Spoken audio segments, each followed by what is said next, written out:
Hi, I would like to talk about as Nigerians how we treat each other in a foreign land. The dynamics of being a Nigerian, for example, and being a Nigerian in a foreign land like maybe US and Canada, for example, we treat each other very differently from how we treat each other at home. In this video, I'm just going to be talking from my experience, what I've heard from other people's experiences, and what I've seen other people share. And I'm just going to basically talk about that overall experiences of how we treat each other as Nigerians, meeting each other in a foreign land.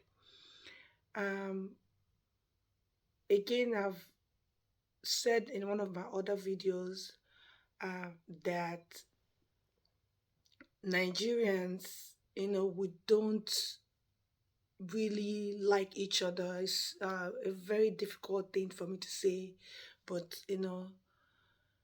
it's almost like there's that. I don't know whether to call it competition or what to call it. Um, where we don't, you know, feel so comfortable with each other. So having a fellow Nigerian, and meeting them again, not to generalize. I'm not saying all Nigerians are like that. I'm just saying like in some cases or in most of the cases that I've experienced personally, it's been like, there's um this experience where other Nigerians don't really feel so comfortable with their fellow Nigerians when they come across those Nigerians. Again, I've had good and bad experiences of both sides. I'm not going to, but overall, for me, I would say from what I've actually seen and experienced or heard, Nigerians don't seem to, trust each other. They will rather maybe trust somebody else entirely. Maybe this is because of their experiences. There's also something I wanted to bring into this discussion, which is a lot of things going on um, with all this news that we're hearing that a certain couple, Nigerian couple, maybe did something, or the kind of trouble marriages that we're observing when or I'm going to be specific. I'm not going to use other countries. I'm just going to be specifically using Nigeria because again, this is what I'm familiar with. So specifically saying that Nigerian couples, when they move abroad, they have all kinds of problem.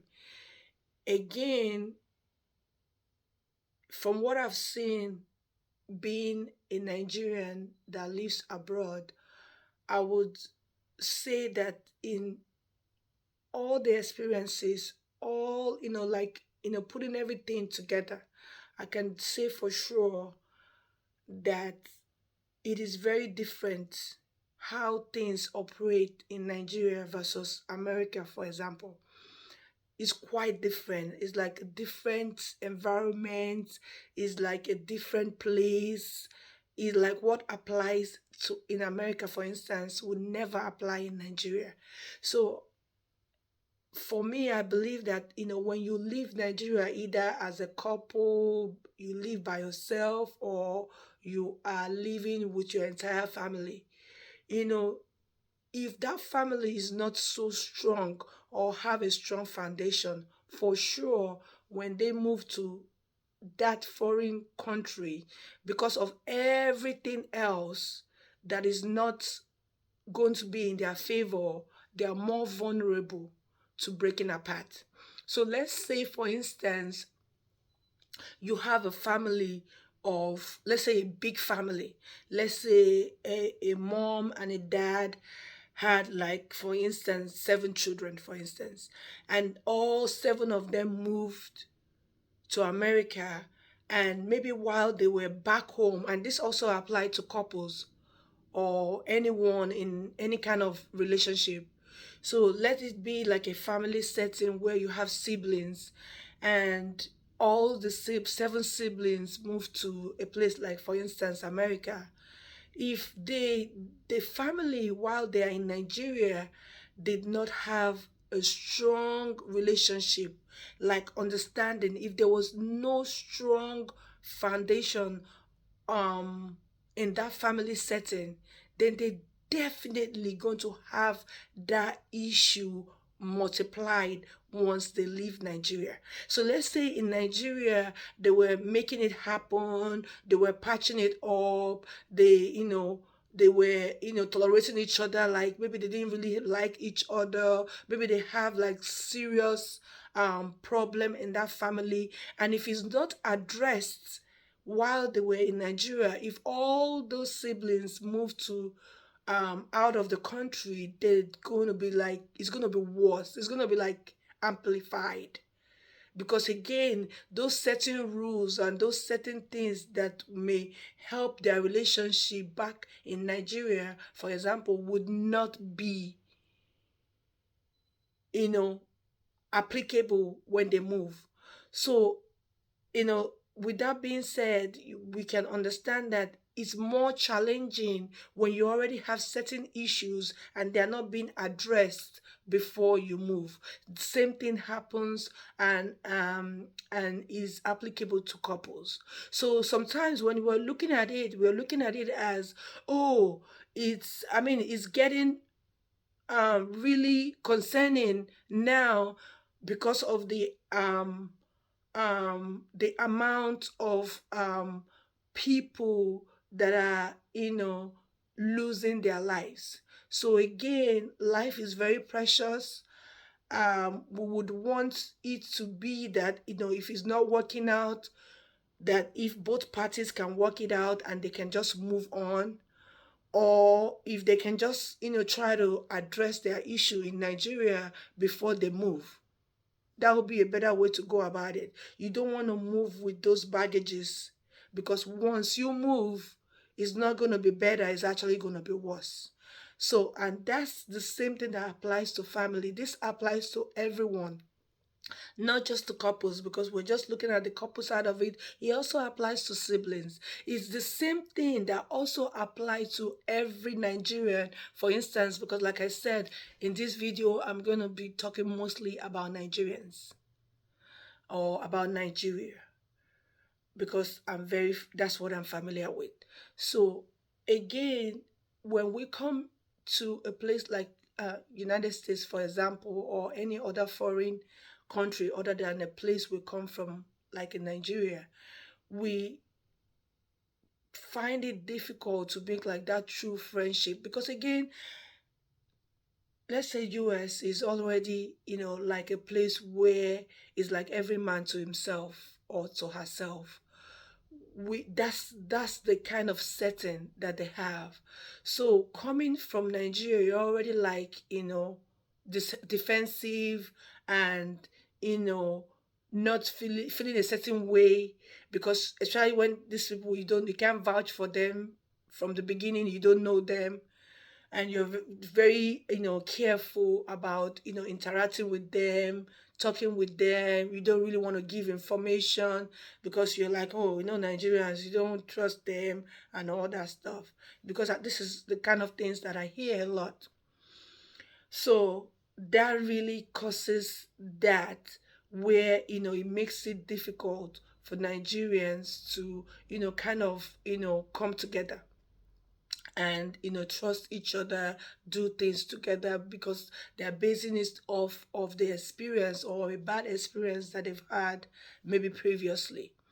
So for me, I would say, you know it would be good if, as Nigerians, we can come a little bit together.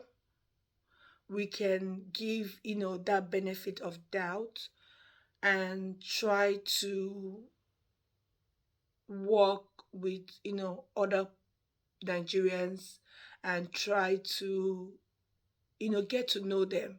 Again, talking about bad experience, if you already have a bad experience from one person, it would be unfair if, let's say, for instance, you have a bad experience with one Nigerian. And as a Nigerian, you're like, "Yeah, I would never deal with Nigeria. I don't deal with Nigerians. They are this, they are that." You also don't want to use that one incident or couple of incidents or some bad experiences that you've had to, cancel every Nigerian out.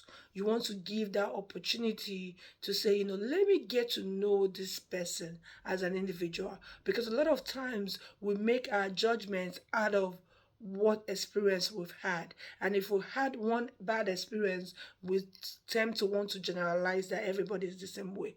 I'll give myself as an example. The first time I came to the US, every time I met a Nigerian person, I'm always so excited. I'm like, it's like I've known them all my life. Like I've known them since I was in Nigeria. I'm always very willing, very open. But then I always experience that when you try to open up and try to get closer to a Nigerian, they are very skeptical and they are very not trusting. They are very careful. So again, I do understand that we're in a foreign land, we have to be careful, but at the same time not making others feel like they've directly done something that make you behave in such a manner. So it makes it very difficult. So it got to an extent where now when I see many years later, when I see Nigerians like myself, I'm like, okay, they're just Nigerians. I don't get excited anymore because I began to understand that they don't really take me, the way I take them. So again, I'm just like, okay, I'll just, be the same way and, continue to do my thing, try to be, not to be biased and try to make sure I'm being fair to everyone, whether they're Nigerians or not. I also want to give an example of what happened to me some very many years ago when I had just come to just come from Nigeria for the first time. Actually, it was my second time around, and had given. I had this my I was going to come meet some of my siblings, and then I was given their address and their phone number. The address and the phone number that was given, I actually had it written on a piece of paper, and for some reason I'm not sure exactly what happened in that instant. Misplaced the number, the address, everything. So on getting to the airport, I realized that I've misplaced that address and number, and basically I became stranded. So when I was stranded, I remember I there was a Nigerian man that I spoke to, was a matured person, and I did tell him my situation, and he, basically didn't really wasn't really able to help me, which I can understand. If you're not able to help, you're not able to help. And then because at the time my flight was actually going to go to um Newark, New Jersey, and but something happened with the flight where they had to actually stop at JFK. This is in New York. So again, I already lost my address, my phone number. I didn't have anything on me, and my flight on top of that had issue where I was actually uh dropped off as at JFK instead of Newark. So I now had issue where I was now stranded. So apparently my siblings were already on their route to JFK because they had told them that something happened with the flight, and the flight stopped at JFK instead of Newark. So they headed all the way to New York from New Jersey to come get me. But I think what happened in this instance was they didn't get that information, the correct information that said that the airline actually organized transportation to take us back to Newark. So what happened was, as my siblings were coming to JFK to pick me up, I was actually going to Newark, where they were coming from. So we missed each other. So of course, when I got to Newark, I didn't, couldn't get I've, I mean, it was a big whole mess. So eventually, I was stranded. Didn't know where to go. Didn't have anywhere to go. I didn't know what to do. I mean, it was just so confusing. I couldn't find my family. So I ended up, just sitting down. And then I remember having a young man come to me. Actually, he was a Ghanaian young guy. And at that time I was already married before I moved.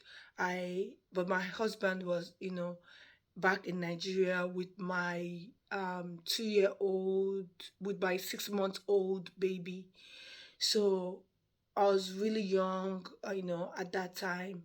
And then had so this young man, I'm not sure if I approached him or he approached me, but long story short, he asked me what the issue was, and I explained to him. He actually was one of the airport workers.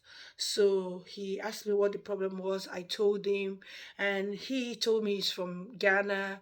And then he went ahead and told me, oh, don't worry. Oh, there's a lot of Nigerians here. As a matter of fact, there's a lot of Nigerians that work in this airport, and there's no doubt we can find, your people. We can find somebody to, help you out, whatever the case may be. And he got on the phone, he kept on calling. He went to all the Nigerians that he knew that was on duty in the airport at that day. He just continued. He worked nights.